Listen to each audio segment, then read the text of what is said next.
When a batch of orangutans is ready for return to the wild, they're released 15 miles from the station. That's enough to stop them finding their way back to become dependent again. The only way to travel is up and often in the river with the orangs in crates. The forest is far too thick for anyone to walk through it. Every 100 yards or so, the jungle closes in on one bank and the party has to wade. The current is strong and the bottom is treacherously slippery.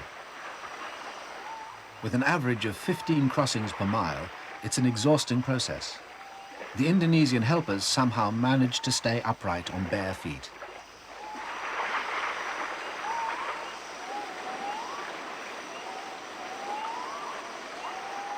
But on one journey, the porters didn't stay on their feet, and a mishap nearly cost the orang its life.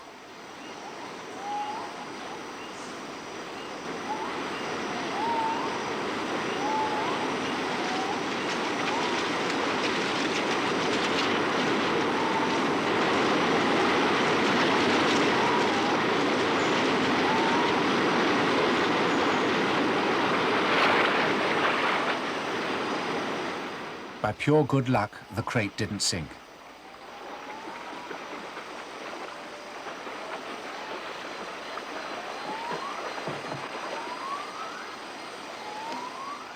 The occupant, a 4-year-old called Ujok, emerged wet but remarkably composed.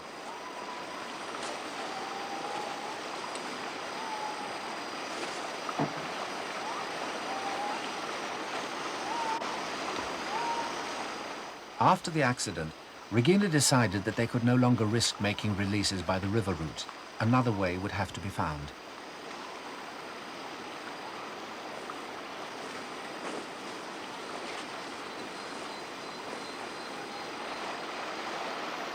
They reached the release point without further trouble, and Ujok gratefully climbed a convenient creeper towards a new life of freedom.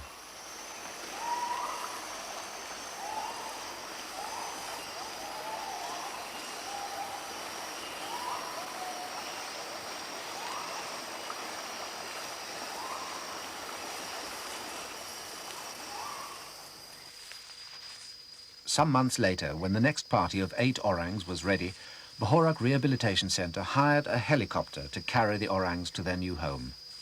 There was nowhere to land close to the station, and so the apes had to be carried a mile or so outside the reserve. But first there was that river to cross.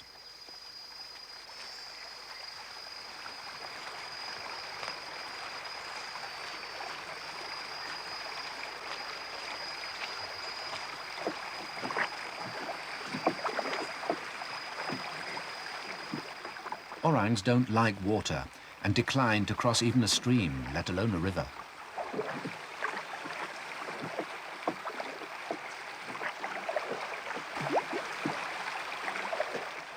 Their fear of water is what makes the river such an effective boundary to the reserve. Regina reassures him, perhaps for the last time in his life, and the crossing is attempted again.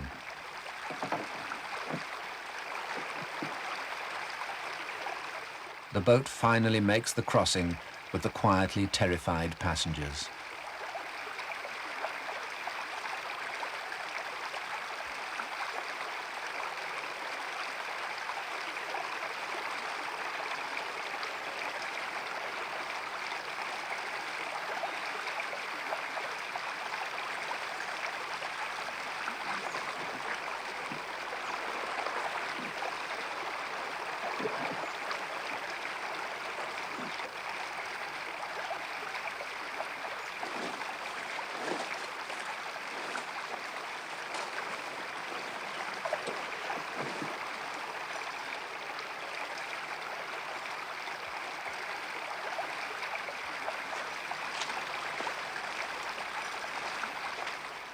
This time, it's Monica Borner who's in charge of the release operation.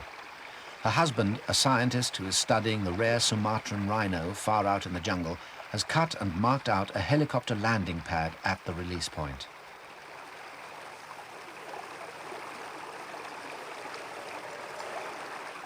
These 2 orangs are the quietest of the party.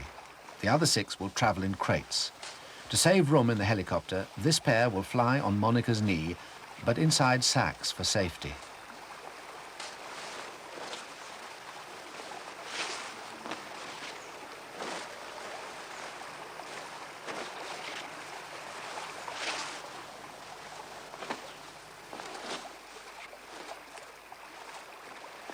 Perhaps they feel more secure that way.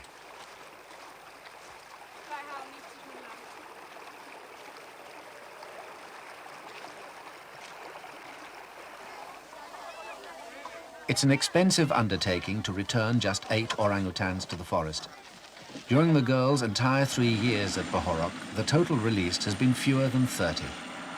The other Sumatran centre at Ketambe, run by Dutch scientists, has achieved much the same results. In Borneo, there are stations at Sepilok and Kalimantan. But when the world population of an animal is down to a probable total of only 10,000, the release of every orang counts, provided that the primary forest in which the orangs live can be kept. In the reserve, this seems certain, if only because much of it is mountainous and unsuitable for logging.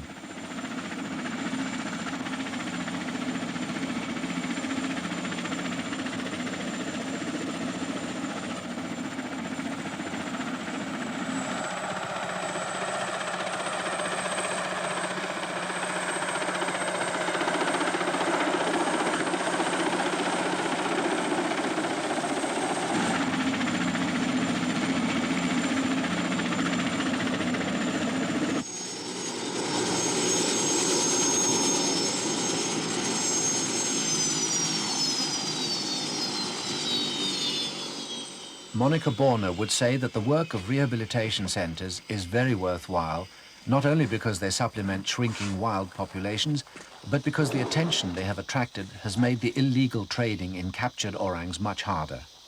And this, arguably, is their greatest achievement for conservation.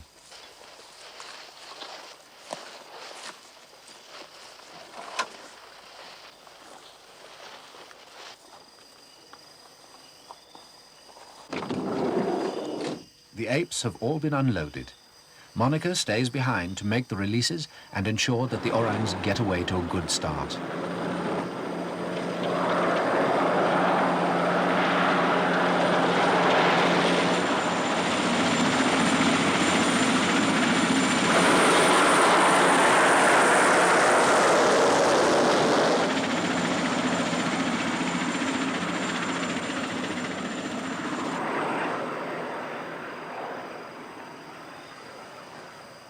The passengers are understandably getting restless, but they will soon have the freedom of the forest.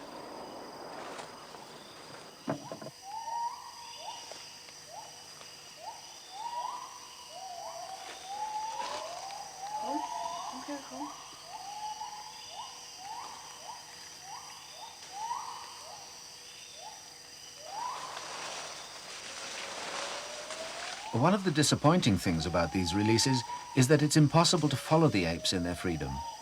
Even if a radio transmitter could be put on them, it would be impossible to follow their signals on foot. The jungle is too thick. And there's no way an orang could be persuaded to wear a larger transmitter traceable by an aircraft or satellite. So it's largely an act of faith, though some of the released orangs have been spotted close to the river. Perhaps a little sadly, Monica watches them for the last time before they disappear.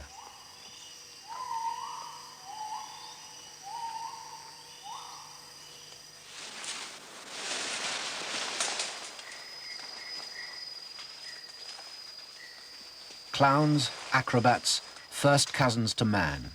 It doesn't matter how you look at these men of the forest, they're certainly contenders for the title of the most endearing animals on Earth.